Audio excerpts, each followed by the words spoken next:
Hai semua, perkenalkan nama saya Cynthia Lestari, NIM 2005091072, kelas Administrasi Bisnis 3C Politeknik Negeri Medan. Baiklah, saya akan menjelaskan sedikit dengan judul kita hari ini, Ekonomi Mikro. Masuk kita pada bab 1, yaitu dengan judul Ilmu Ekonomi. Ilmu ekonomi adalah suatu bidang studi yang sudah cukup lama berkembang sebagai suatu bidang ilmu pengetahuan. Perkembangannya bermula sejak tahun 1776, yaitu setelah Adam Smith, seorang pemikir dan ahli ekonomi Inggris, menerbitkan bukunya yang berjudul An Inquiry into the Nature and Cause of the Wealth of Nations. Kata ekonomi berasal dari kata Yunani, yaitu oikonomias. Istilah oikonomia terbentuk dari gabungan dua kata, yaitu oikos yang berarti rumah tangga dan nomos yang berarti peraturan. Oleh karena itu, dari segi bahasa, ilmu ekonomi bisa dimaknai sebagai ilmu yang mempelajari manusia memenuhi kebutuhannya dengan sumber daya yang tersedia. Lanjut yaitu teori mikroekonomi dan makroekonomi, menerangkan 4 aspek yang erat hubungannya dengan metodologi dalam analisis ekonomi. Aspek-aspek tersebut adalah: pertama yaitu masalah pokok ekonomi yang dihadapi setiap masyarakat, yaitu masalah kelangkaan atau kekurangan. Berdasarkan uraian mengenai masalah ekonomi pokok tersebut, akan dirumuskan definisi ilmu ekonomi. Yang kedua yaitu jenis-jenis analisis ekonomi. Yang ketiga yaitu ciri-ciri utama suatu teori ekonomi dan kegunaan teori ekonomi.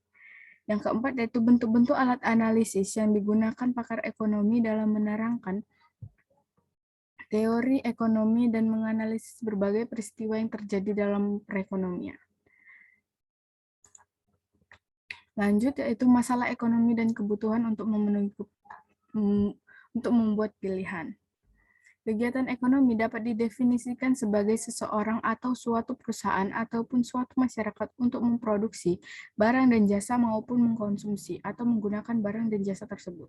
Dalam melakukan kegiatan ekonomi, seorang individu, suatu perusahaan, atau masyarakat secara keseluruhannya akan mempunyai beberapa pilihan atau alternatif untuk melakukannya. Berdasarkan alternatif-alternatif yang tersedia tersebut, mereka perlu mengambil keputusan untuk memilih alternatif mana yang terbaik. Masalah pokok perekonomian atau kekurangannya, yaitu pertama masalah kelangkaan.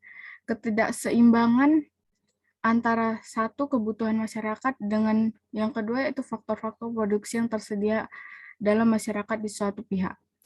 Dalam setiap masyarakat selalu terdapat keinginan yang relatif tidak terbatas untuk menikmati berbagai jenis barang dan jasa yang dapat memenuhi kebutuhan mereka. Sebaliknya, di lain pihak, sumber-sumber daya atau faktor-faktor produksi yang dapat digunakan untuk menghasilkan barang-barang tersebut adalah terbatas. Oleh karenanya, masyarakat tidak dapat memperoleh atau mengambil semua barang yang mereka butuhkan atau mereka inginkan. Dan maka dari itu mereka memerlukan untuk menentukan pilihan mereka. Yang kedua yaitu kebutuhan masyarakat. Yang dimaksud dengan kebutuhan masyarakat adalah keinginan masyarakat untuk mengonsumsi barang dan jasa. Yang pertama, keinginan yang disertai oleh kemampuan untuk membeli. Yang kedua yaitu keinginan yang tidak disertai oleh kemampuan untuk membeli. Lanjut.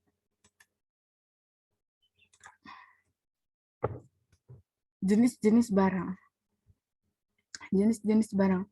Dalam teori ekonomi terdapat dua cara penggolongan lainnya, yaitu satu, berdasarkan kepentingan barang tersebut dalam kehidupan manusia. Barang-barang tersebut dibedakan kepada barang inferior atau contoh ikan asin dan ubi kayu. Barang esensial contohnya yaitu beras, gula, dan kopi. Barang normal yaitu contohnya baju dan buku. Dan barang mewah contohnya mobil dan emas. Berdasarkan cara penggunaan barang tersebut oleh masyarakat, barang-barang tersebut dibedakan menjadi barang pribadi, contohnya makanan, pakaian, dan mobil, dan barang publik yaitu contoh jalan raya, lampu lalu lintas, atau bus, dan sebagainya. Lalu kebutuhan yang tidak terbatas. Secara umum, dapat dikatakan bahwa persoalan yang dihadapi masyarakat adalah bersumber dari jumlah kebutuhan yang tidak terbatas. Biasanya adalah manusia tidak pernah merasa puas dengan mendapatkan benda yang mereka peroleh dan prestasi yang mereka capai. Apabila keinginan mereka tersebut tidak terpenuhi di masa lalu, atau sudah dipenuhi di masa lalu, maka keinginan-keinginan yang baru akan terwujud.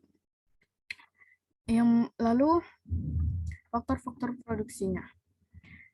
Yang dimaksudkan dengan faktor-faktor produksi di sini, benda-benda yang disediakan oleh alam yang diciptakan oleh manusia yang dapat digunakan untuk mempromosikan barang-barang dan jasa. Faktor-faktor yang tersedia dalam perekonomian dibedakan menjadi 4 jenis, yaitu seperti yang diterangkan di bawah ini. Yang pertama, tanah dan sumber alam. Faktor produksi ini disediakan oleh alam. Faktor produksi ini meliputi tanah, berbagai jenis barang tambang, hasil hutan, dan sumber daya alam yang dapat dijadikan modal seperti air yang dibendung untuk irigasi atau untuk pembangkit tenaga listrik. Yang kedua yaitu tenaga kerja. Faktor produksi ini bukan saja berarti jumlah buruh yang terdapat dalam perekonomian. Pengertian tenaga kerja meliputi keahlian, keterampilannya yang mereka miliki. Dari segi keahlian dan pendidikannya, tenaga kerja dibedakan menjadi 3 golongan, yaitu tenaga kerja kasar, tenaga kerja terampil, dan tenaga kerja terdidik. Yang ketiga yaitu modal. Faktor produksi ini merupakan benda yang diciptakan oleh manusia dan digunakan untuk memproduksi barang-barang dan jasa yang mereka butuhkan. Oke. Lalu keterbatasan kemampuan memproduksi. Di dalam masyarakat, faktor-faktor produksi yang tersedia relatif terbatas jumlahnya. Kemampuannya untuk memproduksi barang-barang dan jasa adalah jauh lebih rendah daripada jumlah keinginan masyarakat tersebut. Contohnya, maksudnya seperti di Amerika Serikat masih dihadapi masalah kekurangan perumahan, dan ini dapat dilihat dari orang-orang yang tidak mempunyai mobil dapat memenuhi keinginan tersebut. Contoh itu menunjukkan bahwa masalah kekurangan juga dihadapi oleh masyarakat yang mempunyai taraf hidup kemakmuran yang relatif tinggi. Lalu, membuat pilihan untuk memaksimumkan kesejahteraan. Pilihan dalam memproduksi. Setiap individu harus memikirkan cara terbaik dalam menggunakan sumber-sumber daya yang dimilikinya. Usaha ini bertujuan memaksimumkan pendapatan yang akan dinikmatinya dengan menggunakan sumber-sumber daya yang ada dimilikinya tersebut. Lalu pilihan memproduksi. Pilihan memproduksi. Dalam penjualan barang, para pengusaha akan menentukan tingkat produksi yang mereka beri keuntungan paling banyak kepada kegiatannya. Sedangkan dalam penggunaan faktor-faktor produksi yang perlu difikirkan adalah menentukan kombinasi faktor produksi yang akan meminimumkan biaya produksi. Lalu, definisi ilmu ekonomi. Ilmu ekonomi adalah suatu bidang ilmu pengetahuan yang sangat luas liputannya. Oleh sebab itu, sangatlah sukar untuk membuat definisi yang akan memberikan gambaran-gambaran yang tepat mengenai analisis-analisis yang diliputi oleh ilmu ekonomi. Namun demikian, ini tidaklah berarti bahwa suatu definisi yang secara ringkas mengenai bidang studi ilmu ekonomi akan sama sekali tidak dapat dilakukan. Lalu ada penjelasan lain, yaitu ilmu ekonomi adalah suatu bidang studi mengenai individu-individu dan masyarakat membuat pilihan dengan atau tanpa penggunaan uang, dengan menggunakan sumber-sumber daya yang terbatas, tetapi dapat digunakan dalam berbagai cara untuk menghasilkan berbagai jenis barang dan jasa, mendistribusikan untuk kebutuhan konsumsi sekarang dan di masa yang akan datang kepada berbagai individu dan golongan. Lalu, jenis-jenis analisis ekonomi. Ekonomi deskriptif. Bidang ekonomi ini adalah ilmu ekonomi yang menggambarkan keadaan yang sebenarnya wujud dalam perekonomian. Di dalam ilmu sosial, tidaklah mudah untuk mengetahui sifat sebenarnya dari kenyataan yang wujud. Ini disebabkan karena dalam masyarakat, kenyataan yang wujud sangat berkaitan satu sama lain, sehingga seringkali ditimbulkan kesukaran untuk menggambarkan kenyataan yang sebenarnya berlaku dalam perekonomian. Yang kedua yaitu teori ekonomi. Teori ekonomi adalah pandangan-pandangan yang menggambarkan sifat hubungan yang wujud dalam kegiatan ekonomi dan ramalan tentang peristiwa yang terjadi apabila suatu keadaan yang mengaruhinya mengalami perubahan. Lalu ekonomi terapan. Bidang ini lazim untuk disebut juga sebagai teori kebijakan ekonomi, yaitu cabang ilmu ekonomi yang menelan tentang kebijakan yang perlu dilaksanakan untuk mengatasi masalah-masalah ekonomi. Salah satu peranan ekonomi adalah berfungsi sebagai landasan dalam merumuskan kebijakan-kebijakan ekonomi. Dalam perekonomian, tujuan-tujuan yang ingin dicapai adalah mencapai pertumbuhan ekonomi yang cepat, menciptakan kestabilan harga-harga, mengatasi masalah pengangguran, mewujudkan distribusi pendapatan yang merata. Lalu, pernyataan positif dan pernyataan normatif.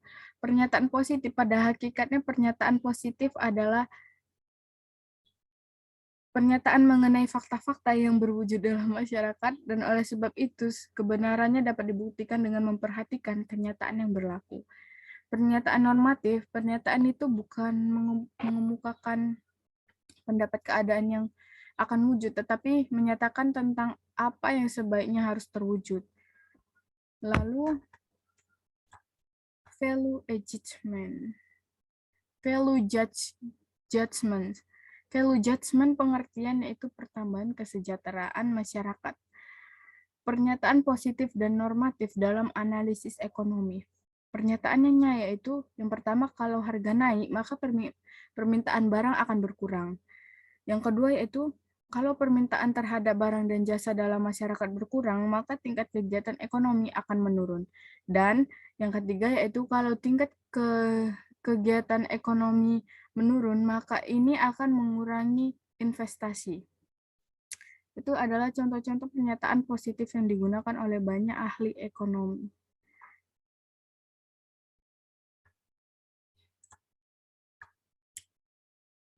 Sifat-sifat teori ekonomi. Setiap teori mempunyai 4 unsur penting, yaitu definisi-definisi yang menjelaskan dengan sebaik-baiknya variabel-variabel yang sifat hubungannya akan diterapkan dalam teori tersebut. Yang kedua yaitu sejumlah asumsi-asumsi atau permisalan-permisalan mengenai keadaan yang harus terwujud supaya ekonomi itu berlaku dengan baik. Lalu satu atau beberapa hipotesis mengenai sifat-sifat hubungan di antara berbagai jenis variabel yang dibicarakan. Lalu satu atau beberapa ramalan mengenai keadaan-keadaan yang berlaku yang variabel-variabel.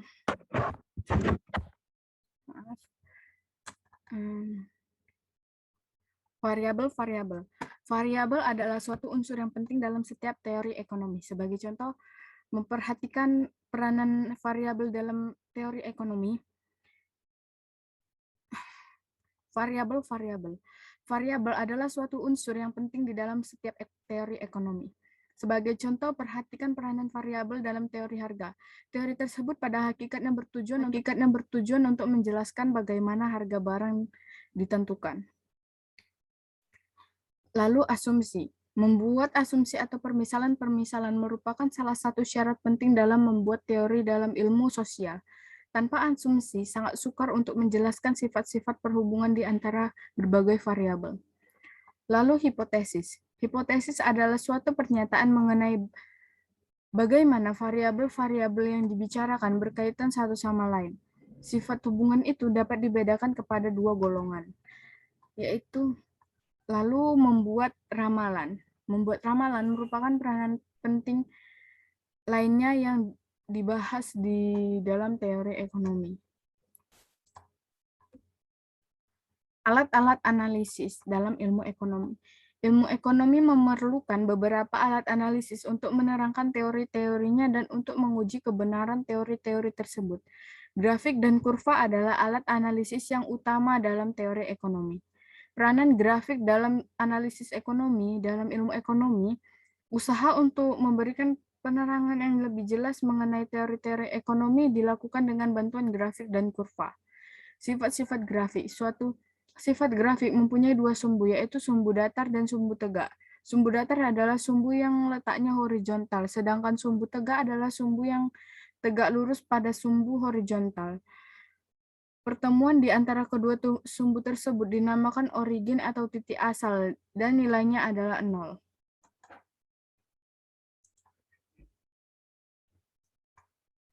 Ini adalah contoh gambar sifat utama suatu grafik. Akan saya jelaskan sedikit. Tiap sumbu menjelaskan nilai suatu variabel. Pada titik 0, dan makin jauh dari titik 0, nilai variabel menjadi bertambah tinggi.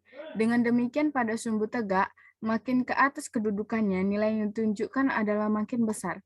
Pada sumbu datar adalah seperti yang diterangkan ditunjukkan pada gambar 1 ini. Dalam gambar ini ditunjukkan titik P, yaitu titik yang menggambarkan bahwa pada waktu nilai variabel yang diterangkan oleh sumbu tegak, variabel 2 adalah Y. Nilai variabel yang diterangkan oleh sumbu datar adalah variabel X. Peranan ilmu statistik dalam statistika dalam analisis ekonomi. Dalam hubungannya dengan ilmu ekonomi, ilmu statistik memegang dua peranan, yaitu menyediakan berbagai jenis angka indeks untuk menunjukkan kecenderungan berbagai perkembangan variabel-variabel ekonomi tertentu dari waktu ke waktu. Yang kedua yaitu menguji atau menyelidiki kebenaran pandangan dalam teori-teori ekonomi. Lalu angka indeks. Angka indeks dapatlah didefinisikan sebagai angka yang menunjukkan perubahan rata-rata sekumpulan data tertentu dari waktu ke waktu. Indeks harga dalam analisis ekonomi, indeks harga menunjukkan besarnya perubahan rata-rata harga sekumpulan barang-barang dari suatu waktu ke waktu lainnya. Yang sama seperti, yang kedua yaitu indeks produksi. Indeks ini yang menunjukkan perubahan tingkat produksi juga menghadapi masalah yang sama seperti menunjukkan perubahan tingkat harga.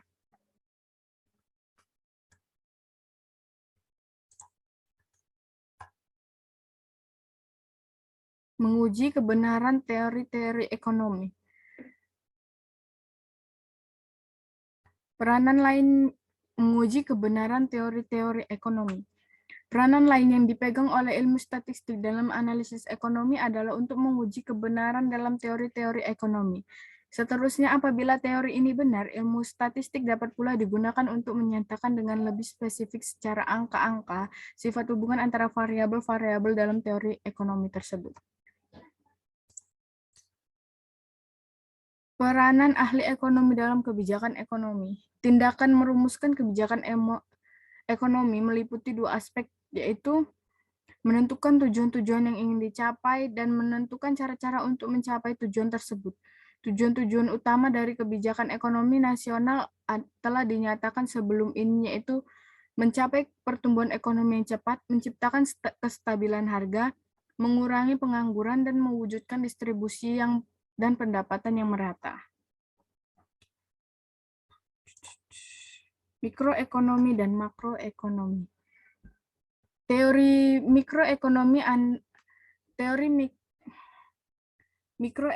dan makroekonomi. Teori mikroekonomi, Anda tentu telah memahami artinya mikro, yaitu kecil. Dengan demikian, teori mikroekonomi atau ekonomi mikro boleh diartikan sebagai ilmu ekonomi yang kecil. Berdasarkan pada pola dan ruang lingkup analisisnya, teori mikroekonomi dapat didefinisikan sebagai suatu bidang studi dalam ilmu ekonomi yang menganalisis mengenai bagian-bagian kecil dari keseluruhan kegiatan perekonomian, lalu menyelesaikan masalah ekonomi dengan menganalisis. Yang pertama itu interaksi di pasar barang.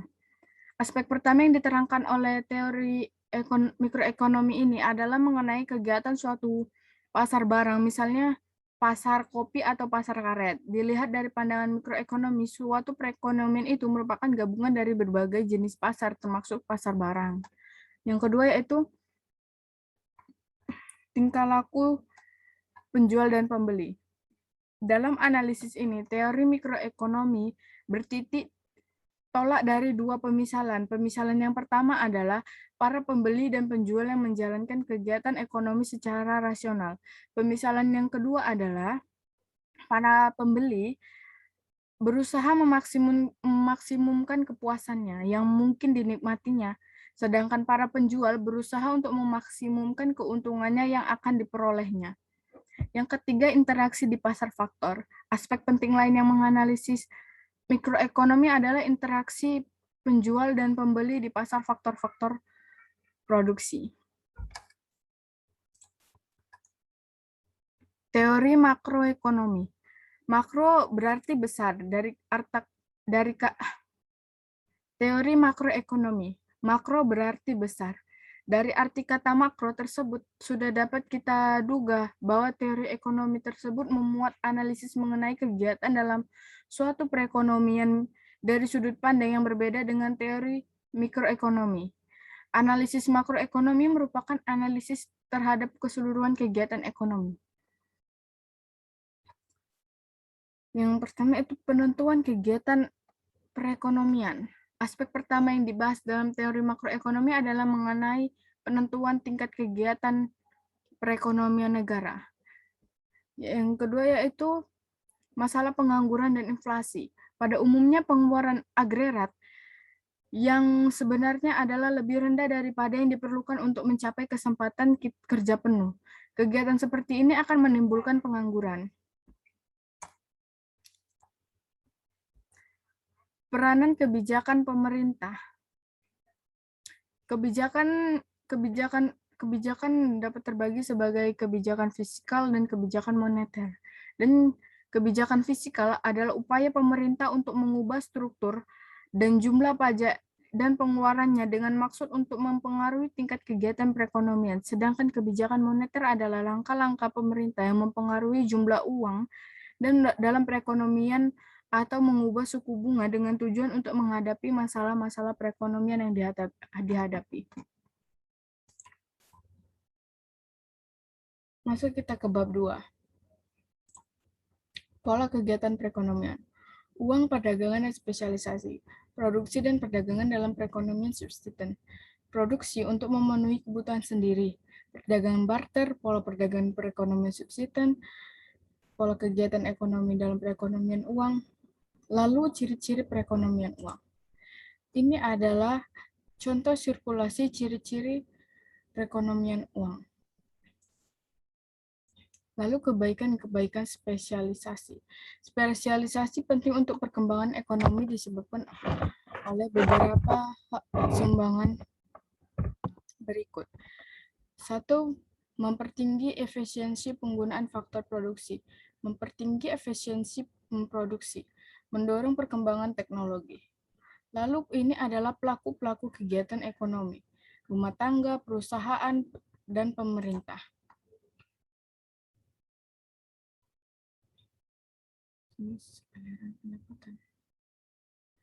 Sirkulasi aliran pendapatan.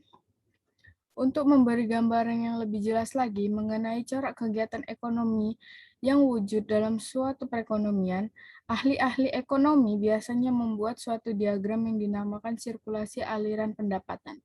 Diagram tersebut memberi gambar-gambar tentang aliran-aliran seperti di bawah ini, yaitu pertama faktor-faktor produksi, lalu pendapatan, lalu barang-barang dan jasa-jasa, dan pengeluaran antar sektor-sektor dalam kegiatan ekonomi.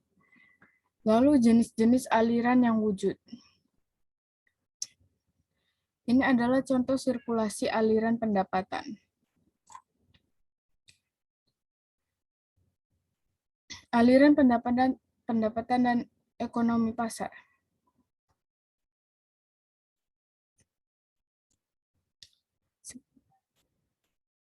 Sirkulasi aliran pendapatan dan ekonomi pasar. Di dalam gambaran itu ditunjukkan interaksi di antara sektor perusahaan dan sektor rumah tangga dalam dua jenis kegiatan berikut, menentukan jenis-jenis barang dan jasa yang diperlukan diproduksi untuk memenuhi kebutuhan masyarakat, lalu menentukan bagaimana faktor-faktor produksi tersebut akan dialokasikan ke berbagai kegiatan memproduksi. Lalu pasar barang dan pasar faktor. Yang pertama yaitu interaksi antara sektor rumah tangga dan perusahaan. Interaksi tersebut akan menentukan jenis-jenis barang dan jasa yang harus diproduksi, tingkat harga dari masing-masing barang tersebut, tingkat produksi dari masing-masing barang tersebut. Mekanisme pasar. Mekanisme pasar adalah suatu penilaian awal. Beberapa kebaikan mekanisme pasar bisa kita baca di sini. Pasar dapat memberikan informasi yang lebih tepat. Pasar memberi perangsang untuk mengembangkan kegiatan usaha. Pasar memberi perangsang untuk memperoleh keahlian modern. Pasar menggalakkan penggunaan barang dan faktor produksi secara efisien. Pasar memberikan kebebasan yang tinggi kepada masyarakat untuk melakukan kegiatan ekonomi. Lalu ini beberapa kelemahan mekanisme pasar. Kebebasan yang tidak terbatas menindas golongan-golongan tertentu. Lalu kegiatan ekonomi sangat tidak stabil keadaannya. Sistem pasar dapat menimbulkan monopoli, mekanisme pasar tidak dapat menyediakan beberapa jenis barang secara efisien. Pasar memberikan kebebasan, kegiatan konsumen dan produsen dan mungkin menimbulkan eksternalitas yang merugikan. Kegagalan pasar dan campur tangan pemerintah. Kegagalan pasar dan campur tangan pemerintah. Kegagalan pasar adalah ketidakmampuan dari suatu perekonomian pasar untuk berfungsi secara efisien dan menimbulkan keteguhan dalam kegiatan dan pertumbuhan ekonomi. Tujuan campur tangan pemerintah untuk kesimpulannya bahwa tujuan dari campur tangan pemerintah adalah untuk menjamin agar kesamaan hak untuk setiap individu tetap wujud dan penindasan dapat dihindarkan. Menjaga agar perekonomian dapat tumbuh dan mengalami perkembangan yang teratur dan stabil. Lalu mengawasi kegiatan perusahaan, terutama perusahaan-perusahaan besar. Terutama perusahaan-perusahaan besar yang dapat mempengaruhi pasar agar mereka tidak menjalankan praktek-praktek yang merugikan. Lalu menyediakan barang bersama, yaitu barang-barang seperti jalan raya, polisi, dan tentara, yang penggunaannya dilakukan secara kolektif oleh masyarakat untuk mempertinggi kesejahteraan sosial masyarakat. Lalu mengawasi eksternalitas kegiatan ekonomi yang merugikan masyarakat dihindari atau dikurangi masalahnya. Bentuk-bentuk campur tangan pemerintah. Yang pertama yaitu menjalankan kebijakan fiskal dan moneter, lalu melakukan kegiatan ekonomi secara langsung.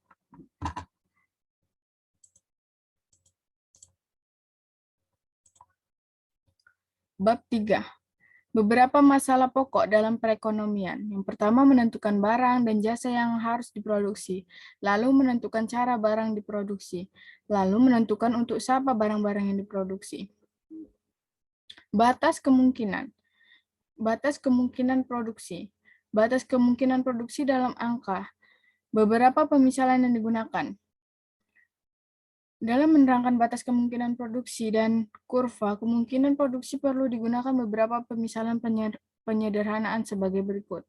1. Semua faktor produksi sepenuhnya digunakan. Jumlah faktor-faktor produksi tidak dapat ditambah. Tingkat teknologi tidak mengalami perubahan. Dalam perekonomian hanya dapat dihasilkan dua jenis barang. Yang terakhir, biaya kesempatan semakin meningkat. Lalu kurva kemungkinan produksi. Yang pertama itu membentuk kurva kemungkinan produksi. Nah, ini contoh kurvanya.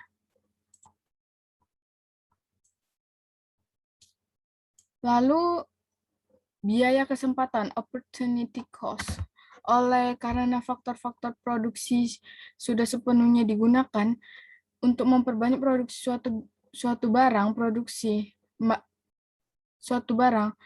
barang lain harus dikurang atau kita korbankan. Lalu pengangguran, dan tidak tercapai. Yang pertama yaitu pengangguran. Apabila terdapat pengangguran, tenaga kerja dan faktor-faktor produksi lainnya tidak sepenuhnya digunakan, maka gabungan barang-barang yang diproduksi tidak akan mencapai gabungan yang maksimum. Lalu penghamburan.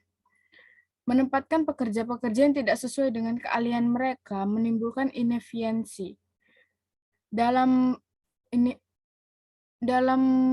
penggunaan faktor-faktor produksi dan produksi tidak dapat mencapai tingkat yang maksimum. Keadaan seperti itu dapat dipandang sebagai penghamburan dalam menggunakan faktor-faktor produksi. Lalu, tingkat produksi yang tidak tercapai. Lalu pertumbuhan ekonomi. Dalam jangka panjang, dua faktor penting berikut dapat meningkatkan kemampuan untuk masyarakat memproduksi barang. Yang pertama itu pertambahan dalam faktor-faktor produksi. Lalu kemajuan teknologi. Efek dari pertambahan faktor produksi.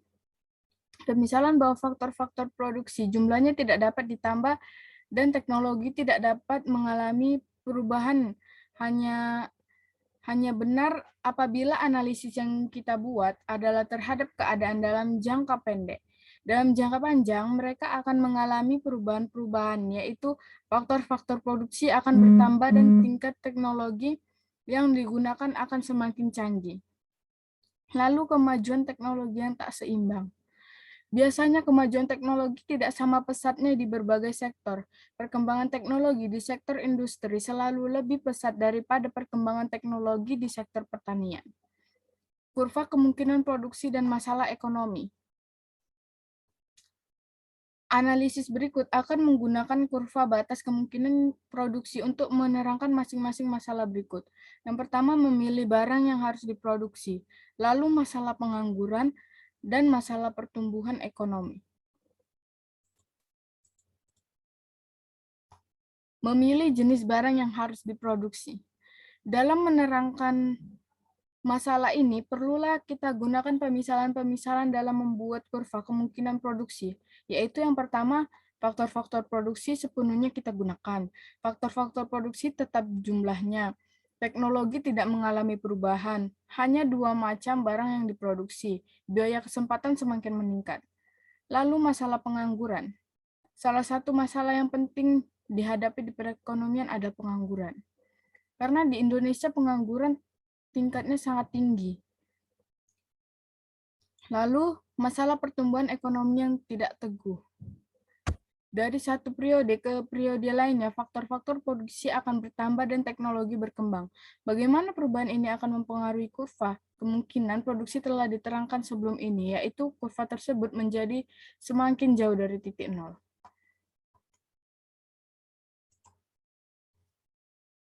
Lalu sistem-sistem perekonomian. Dalam bab 2 telah dinyatakan bahwa secara garis besarnya organisasi perekonomian yang pernah atau yang sedang dipraktikkan di berbagai negara dapat dibedakan menjadi 3 bentuk, yaitu sistem pasar bebas, sistem pasar ekonomi campuran, dan sistem ekonomi perencanaan pusat. Lalu, sistem pasar bebas atau laissez-faire. Dalam teori ekonomi dan dalam keadaan yang sebenarnya, sistem pasar bebas atau sistem laissez-faire merupakan sistem ekonomi yang paling ideal. Arti laissez-faire, kata laissez-faire berasal dari kata Prancis, dan ia pada hakikatnya berarti biarlah mereka yang melakukan pekerjaan yang sesuai dengan keinginan mereka. Maka pada hakikatnya dalam sistem laissez-faire, anggota masyarakat diberikan kebebasan yang sepenuh-penuhnya untuk menentukan kegiatan ekonomi yang mereka lakukan.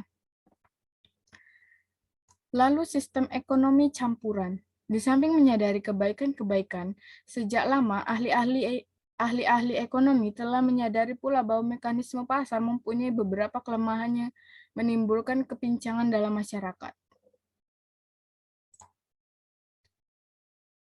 Efek sistem pasar bebas. Sistem ekonomi campuran adalah sistem ekonomi yang dikendalikan dan diawasi oleh pemerintah, tetapi masyarakat masih mempunyai kebebasan yang cukup luas untuk menjalankan kegiatan-kegiatan ekonomi yang ingin mereka jalankan. Lalu, peranan campur tangan pemerintah. Campur tangan pemerintah dalam perekonomian dapat dibedakan menjadi 3 bentuk. Yang pertama, berupa peraturan-peraturan yang bertujuan untuk mengatur dan mengawasi ekonomi agar dijalankan sesuai dengan norma-normanya. Lalu, sistem ekonomi perencanaan pusat. Sistem ekonomi perencanaan pusat berwujud sebagai akibat keyakinan yang sangat berbeda dengan ideologi yang menjadi landasan kepada sistem mekanisme pasar. Perkembangan sistem ekonomi perencanaan bermula dari keyakinan bahwa kegiatan ekonomi yang diatur oleh mekanisme pasar selalu menimbulkan pengangguran dan ketidakadilan. Nah, oleh sebab itu, untuk menghapuskan masalah tersebut, negara-negara sosialis komunis berkeyakinan kebebasan masyarakat untuk menentukan jenis barang yang harus dihasilkan dan bagaimana caranya memproduksi barang-barang tersebut perlu diserahkan sepenuhnya kepada perencanaan pemerintah. Sistem ekonomi perencanaan berkeyakinan bahwa pemerintah akan dapat menjalankan fungsi-fungsi tersebut dengan lebih efisien daripada yang dapat dijalankan dalam sistem pasar bebas.